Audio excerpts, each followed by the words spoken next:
بسم اللہ الرحمن الرحیم۔ ایمان ایک قدیم دینی اصطلاح ہے۔ اس کا مطلب ہے کہ کسی چیز کو ہم گہرائی کے ساتھ تسلیم کریں، اور مذہبی لحاظ سے اس کی اصل خدا پر ایمان ہے۔ گویا کہ ایک شخص جب اپنی دل کی گہرائیوں سے اپنے آپ کو خدا کے حوالے کر دیتا ہے اور اس کے تمام فیصلوں پر راضی ہو جاتا ہے تو اس کو ہم مؤمن کہتے ہیں۔ قرآن مجید کے مطالعے سے یہ معلوم ہوتا ہے کہ ایمان جب ایک انسان کے دل میں آتا ہے تو اس سے کچھ تقاضے کرتا ہے، اور یہ تقاضے ہر مومن سے مختلف اوقات میں مختلف حالات کے لحاظ سے بھی ہوتے ہیں، اور ایسے بھی ہوتے ہیں کہ جو پرماننٹ ہوتے ہیں، جو مستقل ہوتے ہیں۔ آج ہم اس نشست میں یہ دیکھیں گے کہ وہ کیا تقاضے ہیں جو قرآن مجید مستقل طور پہ اور حسب موقع ایک مسلمان سے، ایک مومن سے کرتا ہے۔ اگر ہم قرآن کا مطالعہ کریں اس نگاہ سے تو ہمارے سامنے یہ بات آتی ہے کہ قرآن مجید جو اپنے مستقل طور پہ تقاضے بیان کرتا ہے ایمان کے حوالے سے ایک اہل ایمان سے، ان میں سب سے پہلا اور مقدم تقاضا عمل صالح کا ہے۔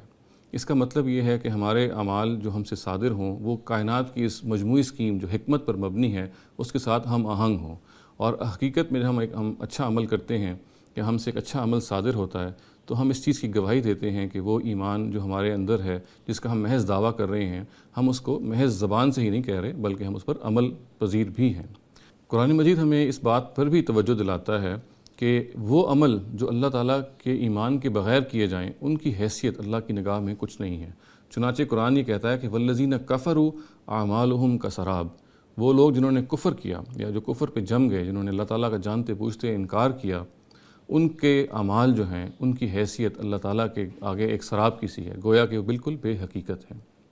ایمان کا دوسرا مستقل تقاضا یہ ہے کہ جس حق کو ہم مانتے ہیں، جس حق کے بارے میں ہم مطمئن ہیں کہ ہمیں اسے اپنانا چاہیے، اس کا ہم پرچار بھی کریں، اسے ہم دوسروں تک بھی پہنچائیں۔ قرآن اپنے لافانی اسلوب میں اس کو تواصی بالحق اور تواصی بالصبر سے تعبیر کرتا ہے۔ گویا جس حق کو ہم مانتے ہیں ہمیں اس کے بارے میں حساس رہنا چاہیے کہ جب بھی ہمیں موقع ملے ہمیں اسے دوسروں تک پہنچانا ہے اور دوسروں کی اس کی نصیحت کرنی ہے، اور ساتھ ان کو اس بات کی بھی نصیحت کرنی ہے کہ جس حق کو وہ اپنا رہے ہیں اس کو اپنانے کے نتیجے میں یہ ہو سکتا ہے کہ ان پہ آزمائشیں آئیں، ان پہ تکلیفیں آئیں، ان کو مصائب جھیلنے پڑیں۔ یہ ضروری ہے کہ وہ ان کو پھر اس کی نصیحت بھی کی جائے کہ آپ کو اس حق پہ ثابت قدم رہنا ہے۔ چنانچہ یہ وہ تقاضا ہے جس کے بارے میں کوئی مسلمان جو ہے وہ غافل نہیں رہ سکتا اور نہ اس کو رہنا چاہیے۔ اس سلسلے میں یہ بات بھی بہت ضروری ہے پیش نظر رکھنی کہ یہ نصیحت اور یہ دوسروں کو حق بتانا بہرحال اس کو حکمت کے تحت ہونا چاہیے۔ ایک انسان کو اس کا موقع منتخب کرنا چاہیے کب اس کو حق بات دوسرے کے آگے پیش کرنی ہے۔ دوسرے کے آگے ہم یہ نہیں چاہتے کہ ہم دوسروں کو حق سے بیزار کر دیں،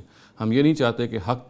دوسروں کے آگے بے وقت ہو جائے۔ اس کا سب سے اہم، اس چیز کو سیف گارڈ کرنے کے لیے سب سے اہم چیز یہ ہے کہ ہم موقع کا صحیح انتخاب کریں، اپنی بات کو پہنچانے کے لیے دیکھیں کہ کب وہ موزوں ترین لمحہ آ گیا ہے جب آپ نے دوسرے کو نصیحت کرنی ہے۔ اسی طریقے سے قرآن مجید کا ہم جب مطالعہ کرتے ہیں تو ہمارے سامنے یہ بات آتی ہے کہ جیسے دو مستقل تقاضے ہیں ایک ایمان کے جو ہر مسلمان پر عائد ہوتے ہیں، بالکل ویسے ہی تین حسب موقع تقاضے ہیں، تین کنٹینجنٹ ریکوائرمنٹس ہیں ایک مسلمان پر اس کے ایمان کے حوالے سے۔ اس میں پہلا تقاضا ہم قرآن مجید کی اپنی اصطلاح میں ہجرت کے نام سے یاد کرتے ہیں۔ ہجرت کی تعبیر کا مطلب کیا ہے؟ اس کا مطلب یہ ہے کہ ایک انسان کو اگر دین کے نام پر ستایا جائے، اس کو تعذیب کا نشانہ بنایا جائے، اس کو ظلم و عدوان سہنا پڑے، تو اور پھر اس کے پاس اس چیز کے وسائل بھی ہوں، اس چیز کے مینز اور ریسورسز بھی ہوں کہ وہ اس جگہ کو چھوڑ دے، اور اس کا بھی موقع ہو کہ جہاں وہ جائے یا جس طرف اس کو جانے کے بارے میں توقع ہو کہ جہاں وہ جائے گا تو پھر اس کو اس قسم کا رویہ برداشت نہیں کرنا پڑے گا، تو جگہ اس کے پاس وہ اویلیبل بھی ہو۔ تو قرآن مجید یہ تقاضا کرتا ہے ایک ایمان سے، ایک مومن سے، کہ پھر اس کو چاہیے کہ پھر اس جانب وہ ہجرت کر جائے۔ چنانچہ ایک شخص کو جب دین کے نام پر ستایا جائے اور پھر بھی وہ وسائل ہونے کے باوجود اور جگہ کے میسر آنے کے باوجود اگر وہاں ہجرت نہیں کرتا تو اس کا قوی اندیشہ ہے کہ اس کا رب اس سے کہیں ناراض نہ ہو جائے۔ ایمان کا دوسرا تقاضا یہ ہے کہ ہم دین کی مدد کے بارے میں حساس رہیں۔ اس کا مطلب یہ ہے کہ ہم دین کو مختلف پہلوؤں سے، اس کی پروٹیکشن، اس کی ڈسیمنیشن، اس کے پرچار کے بارے میں جب بھی کوئی ضرورت سامنے اپنے پائیں تو اس کو حسب موقع اور اپنی استطاعت کے لحاظ سے پورا کریں۔ قرآن اپنے اسلوب میں اس کو نصرت دین کہتا ہے۔ گویا نصرت دین اس تقاضے کا نام ہے کہ جس کے تحت آپ اپنے دین کی آواز کو سر بلند کرنے، اس کو قوی کرنے کے لیے اپنے جان، اپنے مال اور اپنے وقت سے جو کچھ بھی دے سکتے ہیں وہ دیں۔ اور اللہ تعالیٰ کا یہ تقاضا ہے کہ ہر حساس مسلمان چاروں طرف اپنے معاشرے میں، جس معاشرے میں وہ رہ رہا ہے، اس طرف کان لگائے، اس طرف دھیان دے کہ وہ کیا ضرورت ہے جو اس کے دین کو اس سے لاحق ہے اور جو اس کے اپنی اس کوشش اور کاوش سے وہ پوری کر سکتا ہے۔ دین کا حسب موقع تیسرا تقاضا جو قرآن مجید میں بیان ہوا ہے، اس کو ہم قرآن ہی کے الفاظ میں قیام بالقسط کہتے ہیں۔ اس کا مطلب یہ ہے کہ اللہ تعالیٰ کے اس بتائے ہوئے فریضے کے تحت ہم حق بات، عدل کی بات ہمیشہ کہیں اور ہر وقت کہیں اور بلا خوف لومۃ لائم کہیں۔ ہمیں کسی ملامت کرنے والے کی ملامت کا احساس نہ ہو۔ ہمارے سامنے جب کوئی بات آئے، جب ہمیں سچی بات کی گواہی دینی ہو، جب ہمیں عدل کی بات کہنی ہو، تو ہمیں ہر بات میں عدل ہی کی بات کہنی چاہیے، اور یہ اس درجے میں کہنی چاہیے اور اس موقع تک کہنی چاہیے اگر یہ گواہی حق کی ہمارے